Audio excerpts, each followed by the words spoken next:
지난번에 MSI 때 저희가 EDG한테 패배했었는데 한번 르블랑을 풀어주고 오로라를 써보자 해서 그래도 르블랑으로 먹자. 제가 르블랑 할게. 오케이, 미 뭐로 가나 뭐로 가나. 제일 자신 있는 걸로 가자. 르블랑 뽑아. 하고 싶은 그렇게 해서 이겼는데 Faker has never lost with LeBlanc. EDG take down Faker. A Korean team has fallen in a best of 5. 이번에 그 MSI에 서력을 할 수 있다는 부분에 가장 기대를 많이 하고 있습니다. SKT 就经过 MSI 后变强了很多嘛，当然我们 EDG 也变强了很多。 일단 저는 EDG랑 가장 만나고 싶었었기 때문에 이번에 조 편성이 굉장히 잘 됐다고 생각하고 어느 팀이 더 잘할지도 겨뤄보고 싶고 박살을 내면 좋을 것 같긴 한데 그래도 이제 예선이기 때문에 어차피 같이 올라갈 거라고 생각하고요. 也许打完小组赛，就是我们就会知道大概是个什么情况。但我觉得最后还是我们会胜利。 And share your game predictions for this first match. Use hashtag EDGWin or hashtag SKTWin for the team you think is going to come out on top. The mid-season invitational champions from China, Edward Gaming, or the #1 team and former world champions SK Telecom T1 over from Korea. As we get ourselves into the game, here we go. And it really seemed like SK Telecom, they were ready for the Darius pick. Even when they saw the Echo, they were very quick to lock in Rise last again, saving that pick for Faker because Darius had a high priority for EDG, so they wanted to pick it early and blind. So SKT, in their mind, have some good setups, and we just have to see what Benki now can do on this Rex side. Yeah, the red side counter picks definitely been rising in importance here. That being said, even if you are ready for the Darius top lane, Darius plus Jarvan, very scary early game combo as well. And I think one of the great things about Darius and why teams like him so much is even if he doesn't have the greatest matchup in the world, he can still farm pretty well, he can still be a threat, and he always has that risk in team fights where he gets that first reset and just kind of keeps going from there. Right, the one thing he does lack though, an escape. If he's targeted early, you can snowball against Darius just as well as you can snowball with Darius because he does not have the extra mobility. Renekton will be able to move around that lane even if they blow his flash. Oh, it's so easy for Renekton to set up the stun, double dash, stun him down, but it's going to be a lane swap in the start. Both teams, or well, one team SKT starting in their own jungle, and we see the invade now for EDG just to make sure we divide the map properly and nobody's stealing away an early Grumble blue buff. Yeah, they're trying to catch a greedy start here, but instead it's just going to be Edward Gaming spotted by a late defensive trinket ward by SKT, which gives a lot of vision advantage to that Korean team. SKT actually with the safest possible start, starting on their own red side jungle on the strong side of the map. And they're rewarded for it with that. With the AD carries and early Speaking of pushing. So already being shoved up Faker, he needs level 2 for that Rune Prism. But here comes everybody. Pawns by himself, jumps forward, tries to get out of range, and Faker's not too. Didn't have Rune Prison, couldn't lock him down. Yep, great use of the minion wave there, Pawn. Even though shoving up exposes you, early on, the damage coming from the ranged minions especially is tremendous, and Faker could not continue the chase there, even with the rest of his team coming out by there. Let's see if they transition into the Dragon. They've started it already. Pawn burns his first teleport, getting a second Doran's ring, so he's going to be using that to help keep this lane afloat. Top lane turret's already gone. SKT have built the freeze, but a Dragon will come through for Edward Gaming. So I'm normally never a fan of taking a Dragon this early in a lane swap because I think the tempo of which you can now swap back really gets slowed down so much. Your tower is not dead yet, so by the time Amazing Jake, key for them that this 2v2 lane can do well. The item advantage they're going to get with the early backs from the AD carries, they get down the tower. Fight in mid lane, Benki coming in. Not going to be a hit on Pawn though. Already burned his flash to get away. His teleport's right about back up, so he's going to be okay. But I want to point out the fact that SK Telecom... They're going to shut down SKT, or at least going to try. Martin's so far, it's a good down, start. and Faker has teleport when he revives in 5 seconds. There's wards right on EDG. They're not going to give this one up. Amazing Jay's going to have to join the team, I think. There's the ulti in for Wolf. TP in, but down goes the support. Edward Gaming 2-0 to start, but now Clearlook is attacked. That's a trade kill back in Pawn. Now stuck on top of the Dragon. Faker gets his first kill of the game, and then still trades back and forth, but EDG are routed.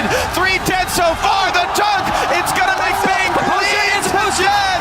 He's not going to survive it, but SKT gets more kills and they get the Dragon. Woo, they're able to stop the stacking. What a call there from SKT. Able to clean it up and pressure down bottom as well. Dragon achieved plus bottom lane turret pressure.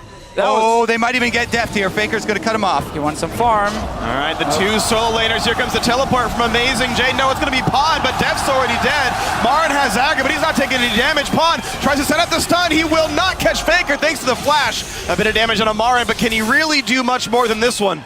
Down to 400, but out they go. SKT 5-4. It's a delayed ace. And another great thing here with Faker's Rise pick is against the Kalista who wants to jump around and kite you. You snare her instantly, you chain the CC with the rest of your team. But that dragon fight, that was one big Renekton who joined in all of a sudden.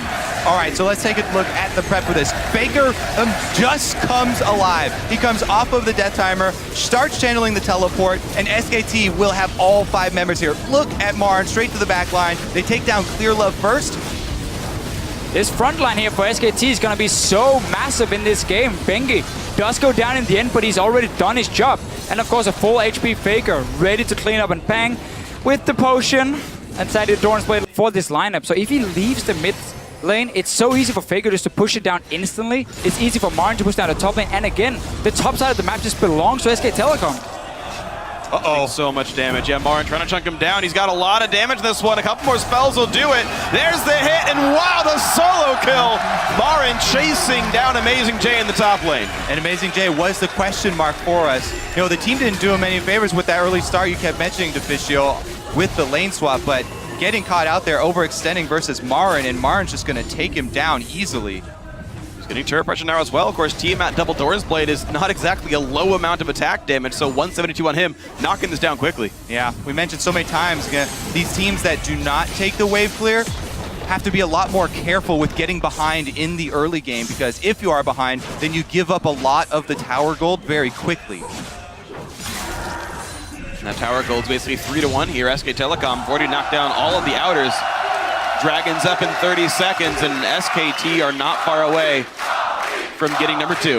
And right now, Marin is sitting on 1,500 gold. He should be able to go back, spend it before the dragon fight. He's massive already. This Darius suddenly is just more or less going to be assisting his team by pulling in someone, try and line it up for Echo and for Kalista to take game and going to try to defend, but that seems unlikely. Yeah, you can even wait for Marin just to poke Amazing J a bit more. We see it, he constantly goes in, he can just sustain back with his Hydra, and suddenly now, if a fight breaks out, it's a 50% HP Amazing J coming in with just a Black Cleaver. That's 1 or 2 hits and he's down. Yep, Marin with his original top lane bully, Renekton, bringing back the old flavor. We wondered if the teams were going to show anything. SKT on the red side here really showed some very, very smart picks, and maybe EDG getting punished for showing Darius so early in the draft. Really put it through the roof. In the next 2 minutes, it's going to be there. And I like this move here from SK Telecom.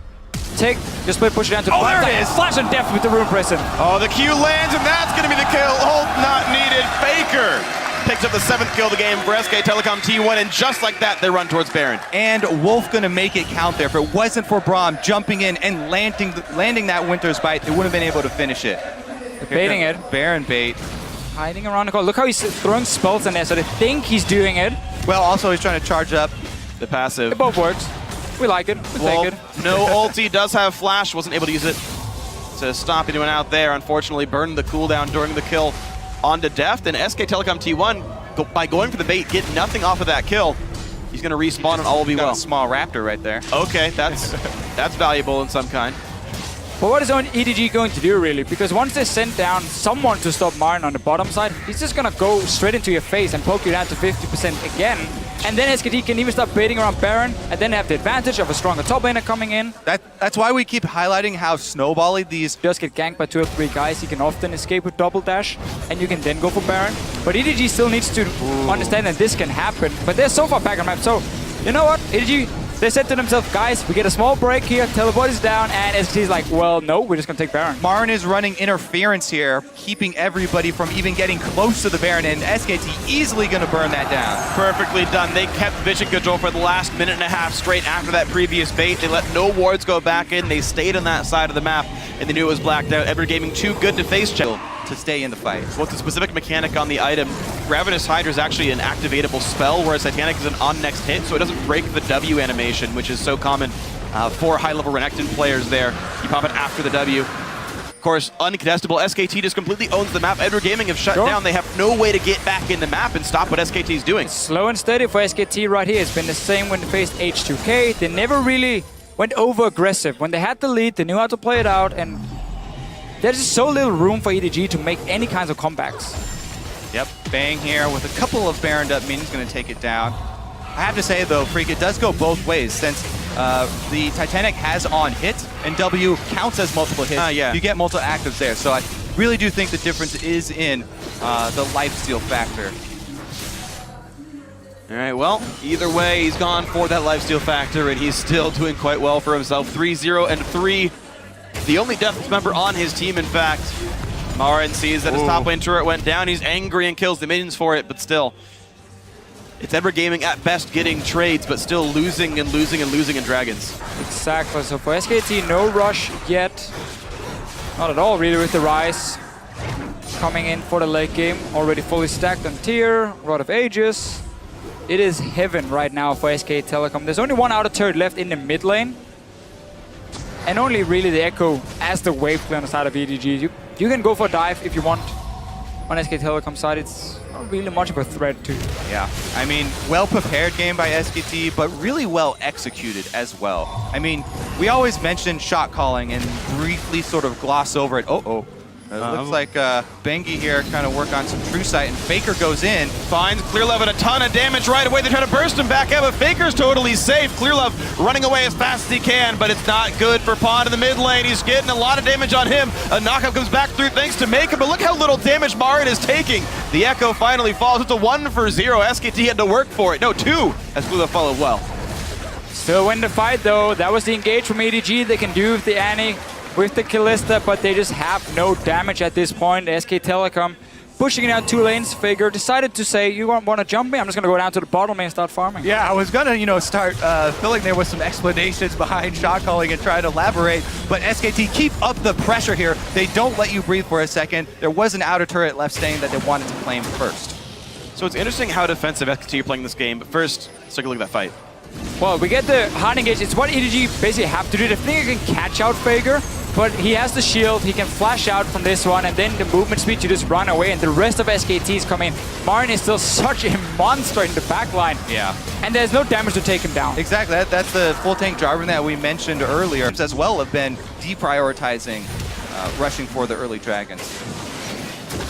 Oh, close one there. Amazing J nearly pulls in Bengi. He didn't have a lot of support near him. It would have been a bit of an effort, but here comes the push back in. Mako in the front lines will get pulled back, but now Pond is alone in front of the enemy team. He's going to ult to run away. Marin still tanking up in the front line. Amazing J now the sole tank in this one, and it's a little bit of knockouts coming through. Faker not getting attacked. Big shields, but he's going to go down. Deft is still alive in the background, and Bengi's going to be next, but there's still damage coming through from Marin. Pond will drop down, and it's a 2-for-1. The chase can continue. Marin's not far. He smells blood.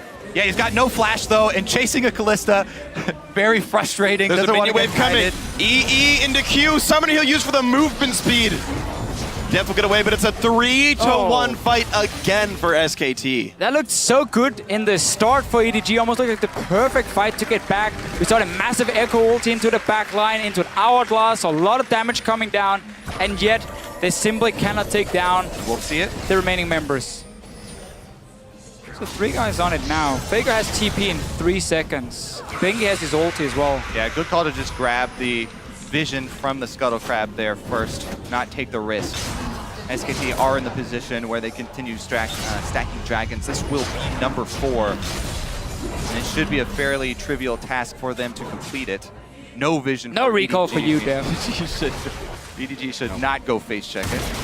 I'm just going to clear the waves. Bengi feels safe while tunneling around the map. No one's touching his Rek'Sai, certainly, and all's going to be well as SK Telecom T1 makes their way down to the bottom side of the river, and there's a dragon waiting. Oh. Number 4.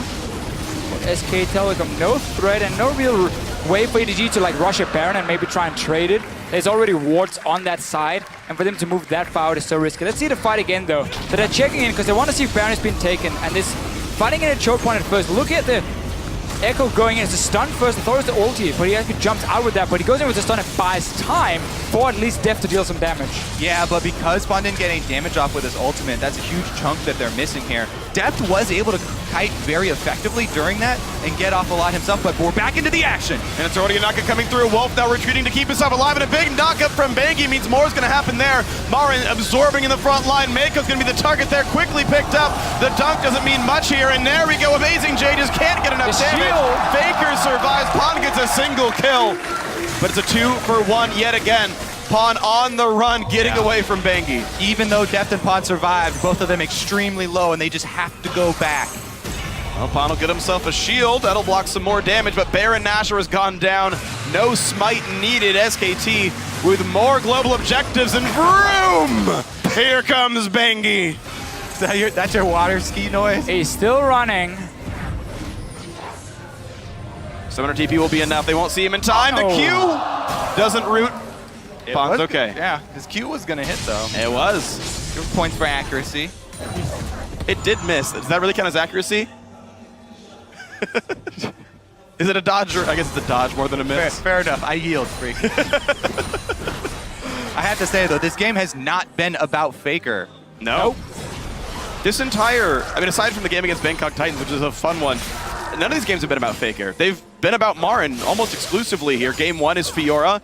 Won them the game against H2K. Game 3 now is Renekton is honestly winning the game against Edward Gaming. And team play, right? Yeah, Marin, absolutely. Yeah, exactly. I think it's well executed lane swap from SK Telecom, and then the fact we are in a meta where top lane can get out of control so easily, just a small advantage is enough to get him rolling.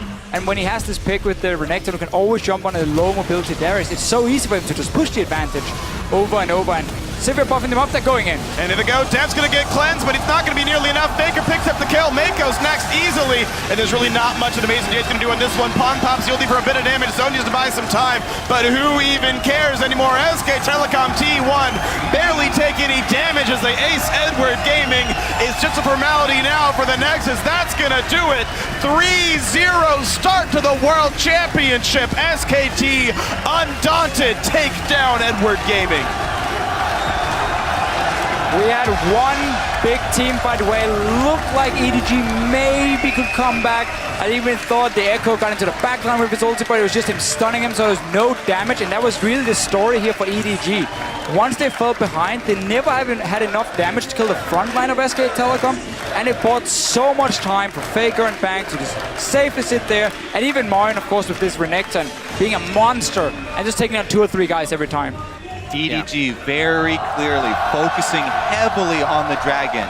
As you mentioned, giving up a lot for it in the lane swap, and then after the kill on Faker, rushing over to it even though Faker had his teleport up and the death timer so short in that period of the game. Yeah. SKT were able to swing it back in that moment. It was basically 2 Dragon Calls. Level 1 or level 2 in the lane swap, and then the one you mentioned, but... Thank you very much, guys.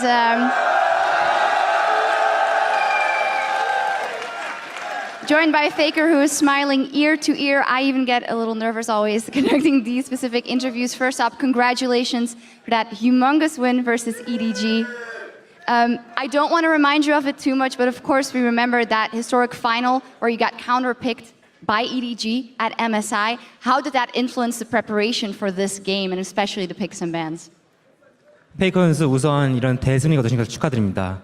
지난 이런 일 다시 꺼내서 죄송하지만 사실 SKT T1 팀은 지난 MSI 때 EDG 팀의 카운터픽 전략으로 좀 패배를 당했었는데 그 패배 이후로 좀 이제 그걸 배움의 기회로 삼아서 혹시 이번 경기를 준비하셨는지 말씀 부탁드립니다. 지난번에 5경기를 할 때 제가 르블랑을 픽한 다음에 모르가나한테 카운터를 당했거든요. 그런데 이번에는 좀 메타도 많이 바뀌고 또 사용할 수 있는 미드 챔피언이 많다 보니까 저도 많이 미드 챔피언을 연구하면서 카운터픽을 좀 찾은 것 같아요. 그래서 나중에는 쓸 수 있을 기회가 있을 것 같다고 생각해요. So at MSI, it's true that Pawn countered my LeBlanc pick with Morgana. So after our loss, I prepared a lot of mid champions. I practiced a lot, and I think I was able to find a lot of good counter pick champions for this tournament. And I plan to show more wide variety of champions in the future. Well, we have seen the Olaf as well. To step away from this game, or actually more specifically to the outcome of it. You've talked a lot about revenge, about redemption versus EDG, but is this one group stage win satisfying enough for you in that regard? 그 이번 롤드컵 이전에 인터뷰에서 EDG 팀한테 복수하고 싶고 다시 한번 증명의 기회를 삼고 싶다고 얘기했었는데 이번 조별 예선 1승으로 만족하시나요? 우선 EDG에게 이긴다는 것은 당연히 기쁘지만 근데 한 경기만으로 만족하기에는 이르고 또 한 경기만으로 선수들이나 팀을 평가하는 거는 좀 바보 같다는 생각을 하거든요. 그래서 이걸로는 만족하지 않고 그리고 게다가 조별 예선이었기 때문에 지난번에도 저희가 조별 예선은 이겼거든요. 그렇기 때문에 다음에 나중에 높은 곳에서 만나면 그때를 더 중요하게 생각해야겠죠. Of course, we're glad that we beat EDG. They're a very strong team, but I don't want to get too excited. We beat them during group stage at MSI as well, but we lost in the finals, as you know. So, if we get a chance to play against again in a much higher group stage, like finals, wherever they are, I want to win again at that point. I hear you mentioning the finals. Do you think that EDG SKT has a high chance of being the finals, or do you see another team being in there against you guys? 페이커 선수가 이제 더 높은 곳에서 EDG와 다시 한번 붙고 싶다고 말씀하셨는데 그럼 페이커 선수 생각하기에 EDG와 SKT가 다시 한번 결승전에서 붙을 수 있다 생각하시나요? 아니면 다른 팀이 SKT1 팀과 붙을 거라고 생각하십니까? 우선 앞일은 모르는 거기 때문에 감히 예상할 수 없을 것 같은데 그런데 지금은 좀 제가 이전에는 중국 팀들을 많이 고평가하고 그리고 EDG도 고평가했었는데 지금 여기서는 유럽 팀들도 쟁쟁하고 북미도 쟁쟁하고 다른 팀들도 다 좀 잘하기 때문에 결승전에서 EDG랑 만날 확률은 낮다고 생각합니다. Before we came here, I really thought that the Chinese teams would be very strong, but looking at the past performance for the past few days, I think that European teams and other Asian teams are very strong as well. So I actually think that the chance to meet EDG at finals isn't that high. Well, that praise for the European teams makes me smile, of course. Finally, as you say, this is only the group stage. The finals are a long way away. And Zion Spartan from CLG yesterday said this is totally different because there is no Samsung White this year. And you guys as SKT are also not seen as the absolute favorites over everyone else. How does that influence your mindset? Because that's a different thing for you guys this time around. 어제 인터뷰에서 CLG의 자이언 스파탄 선수가 이번 대회 때는 작년에 삼성 화이트처럼 절대 무적의 팀이 없다고 이제 언급을 했습니다. 그리고 실제로 SKT1 팀도 이제 2013년대 우승할 때처럼 그런 포스를 지금 풍기고 있지는 않은데요. 그러한 것에 대해서 어떻게 생각하시나요? 우선 자이온 스파르탄 선수의 말씀대로 지금 중국뿐만 아니라 다른 팀들이 모두 다 잘하기 때문에 작년 롤드컵처럼 일방적인 경기는 안 나올 것 같고 그렇기 때문에 더 재미있을 것 같고요. 그리고 네, 그럴 것 같아요. Actually, as Zion Spartan mentioned during his interview yesterday, I don't think there's like the one strongest team in this World Championship, so it'll be much more interesting to watch and there'll be a lot more fun games to come. Oh, we've seen a lot of fun games already. 감사합니다. Thank you so much for the interview. And now